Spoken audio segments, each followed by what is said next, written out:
last speaker of the day, and you said that 1851 was early, but I come from a company called Stibo, and we were founded in 1794, printing newspapers, so beat that. I'm going to be talking about not only the future, but actually the present, innovations and trends in news, and where smartwatches fit in. And just to begin with, I want to make sure that you don't think that this is just a generic talk with all kinds of fancy statistics proving that smartwatches will change news forever. So that's not my purpose. I'm not selling smartwatches. I'm not trying to make you begin to publish your smartwatches. I want to put it into perspective. And to put it into perspective, I'd like to start by saying this is all about creating content with digital channels first in mind. And the easiest way to describe this is to look at the news article as it was in the past, a typical headline, text, maybe an image. But today the reality is completely different. We heard that a number of times today, and you can compare it to the traditional news story is a good, healthy bowl of porridge. I like porridge. It's good for me. And it'll keep me alive and it'll keep me fed. But it's not the exciting food that I want. I want this kind of food. As a news consumer, this is what I'm looking for. So what does this mean to people producing and presenting the news, the title of this panel? Well, 4 realities are facing all of you producing news in this new life, in this new reality. First of all, some of this has been mentioned before today, but I kind of want to reiterate it. Manual news story curation is turning into data-driven curation in real time. We are not all fans of algorithms. I see big problems with algorithmically recommended news stories. In Facebook, you can Google filter bubble and find out that filter bubble is a huge problem because you get the information that is close to the person that you are. It's very difficult to get the information that's outside of your comfort zone, to put it that way. In the old days, you had versions for print and desktop, but today there are no limits to channels. We have to realize that in the whole planning process for this. A very important thing is that in the old days, a story was a piece of paper that transitioned between different editors. So when it was done, it was handed to one editor, he or she looked at it and handed it to the next editor and so on. Today, the shortness of staff and the whole way that things work is that the editor often brings the story through all of the steps in the publishing.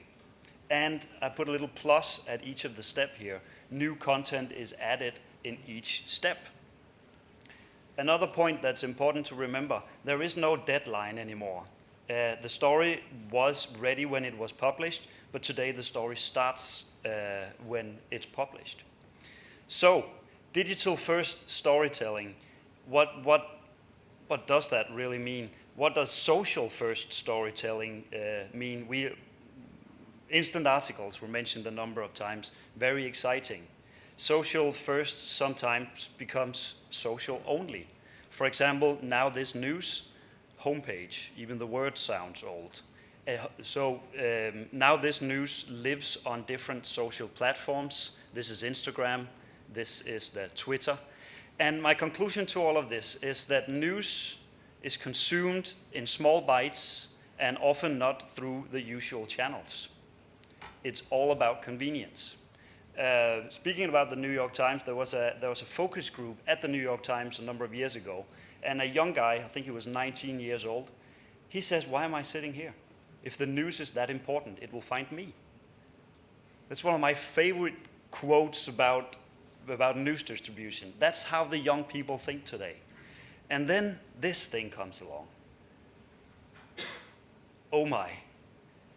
How is this gonna change everything? The Apple Watch was not the first smartwatch. Smartwatches were out a year, almost 2 years before the Apple Watch came out. But Apple changed the game, and that's perfectly fine. It is a beautiful piece of jewelry, but it really takes guts to charge $17,000 for something that is basically just a small a watch with the tiny screen that does less than a smartphone.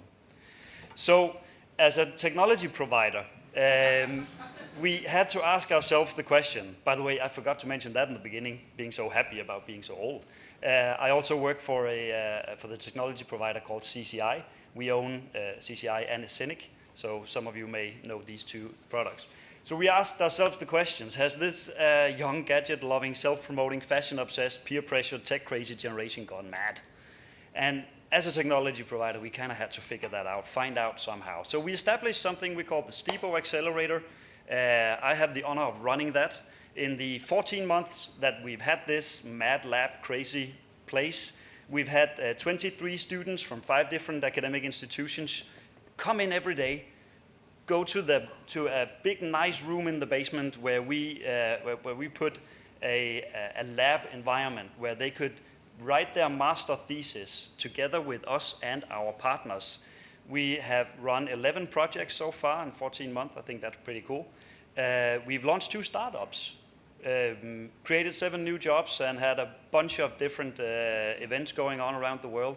And by bringing these young people into our organization, we infuse in innovation in our own staff and inspire our own developers and product managers and so on, what the new technology is going to bring. And I think the problem with innovation is that often we tend to look at innovation as something that we launch right outside or maybe sometimes inside of our innovation comfort zone. So we launch things because they are new, but new doesn't necessarily mean innovation. So in the Steepo Accelerator, we do the radical innovation. We say, what if it was totally acceptable to wear Google Glass? What if the standard interface to a computer was not necessarily mouse and keyboard, but voice or brainwaves or whatever? So we do the wild, crazy projects, and we keep them in that lab, and then we let that innovation ooze out in the rest of the organization. As I said, we've run 11 projects, everything from LED in floors to augmented and virtual reality, smartwatch, iBeacons for advertising, Snapchat for news, and so on. And it is not your regular office environment, I'm proud to say that. It's young people who are not biased by many years of working with technology, working in the news industry. It's a lot of reading, it's a lot of coding. Goodness, I don't understand half of this, but it's exciting. And it is a lot of long nights. It is going to different events. We bring the students out to different events to talk about their innovations. We bring them to trade shows. We bring them to bowling alleys to have fun. And of course, it's also about relaxing and having fun and playing a little table tennis and so on. So very, very unusual environment for a technology provider. One of the examples that I'm quickly going to run through is what we did on the smartwatch for news. We enlisted a couple of really, really good mentors for this. Mario Garcia, some of you may know Mario. He helps design and redesign newspapers all over the world. Why would we select a print-centric guy as a mentor for a project like this? Because he's also curious about what's around the corner for print and for new ways of doing digital. And for the monetization part of it, Jeff Tan from Singapore Press Holding also helped us along with this project.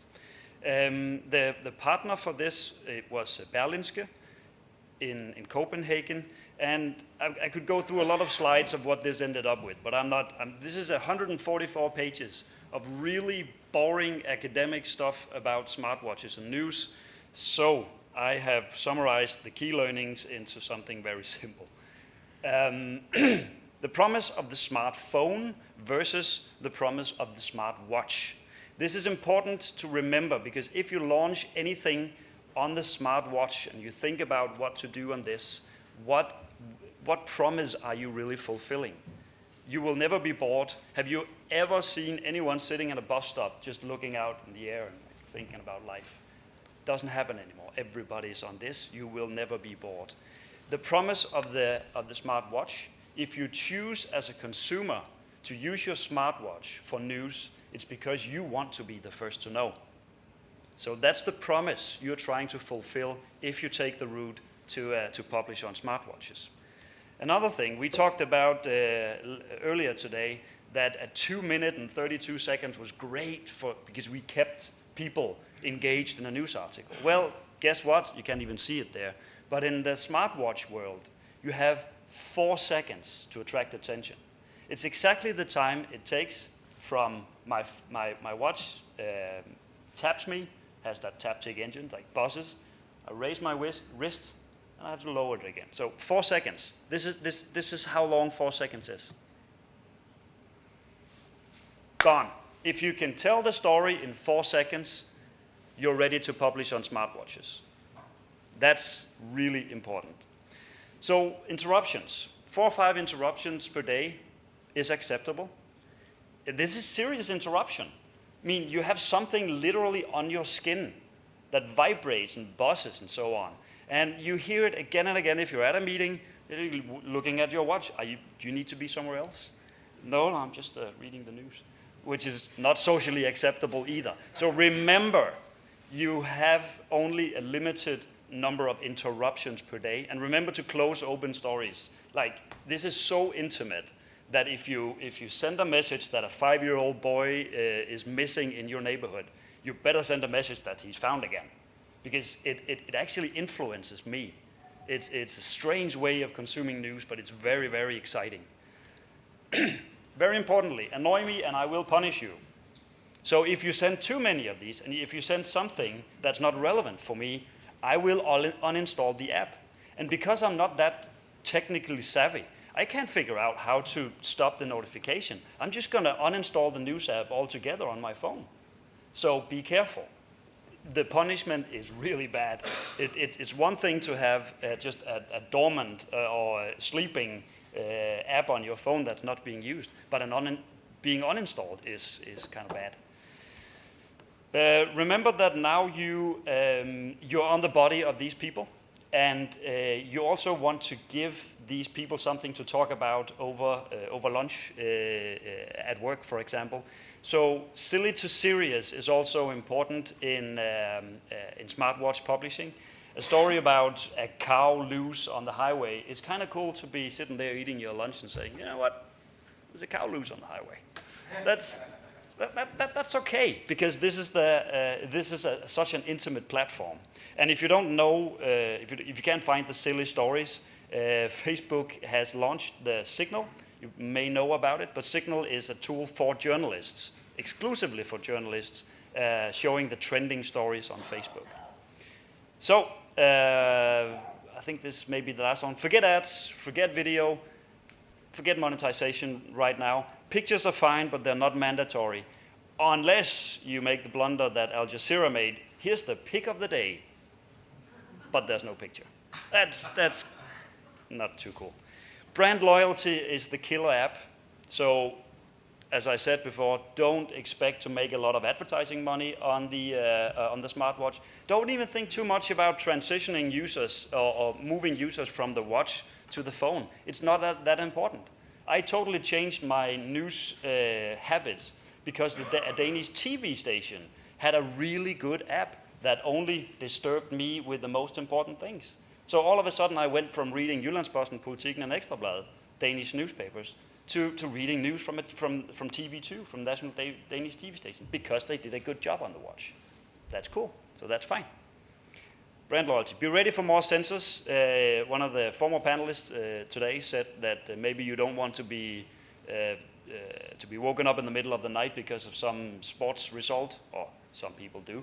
But now you actually know if your reader is sleeping or doing other stuff that you don't want to disturb them with. So be ready for more sensors. Also remember that is there a learning curve for smartwatches? No, not really.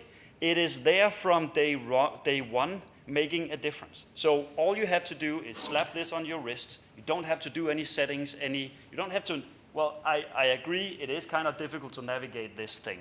But you don't have to, because it is just a watch. So looking at the time without doing anything becomes synonymous with checking your calendar appointment, activity level, get my news fix, and so on. I have all that in my 4-second overview on my home screen on my watch. So don't worry about the learning curve. everybody can use it. You can always do the advanced thing about paying and communicating and guide and so on. You can do that later, but there is, you can start using this from day one and you get an advantage by using it. So is this just another fluke? Not fluke, that's wrong. Is this just another trendy, shiny object like Google Glass, like 3D TV or virtual reality is now? No, it is a part of a bigger picture. And I'm coming back to this because news is consumed in small bites and not through the usual channels. So don't ignore it. As a news publisher, news agency, prepare for 4-second version of stories. Consider revising your push notification rules because you know what? Your push notification on the phone is mirrored on the watch. So this is worth thinking about. It's no longer just dismissing a pop-up on the home screen. It actually also vibrates on the user's wrist. So consider revising your push notification rule. Remember that for now, the brand value is the goal. And my advice would be get one and use it yourself. Seriously. And if you think that technology is frightening and ooh, it's for the young people, do one brave thing today and then run like hell. Thank you.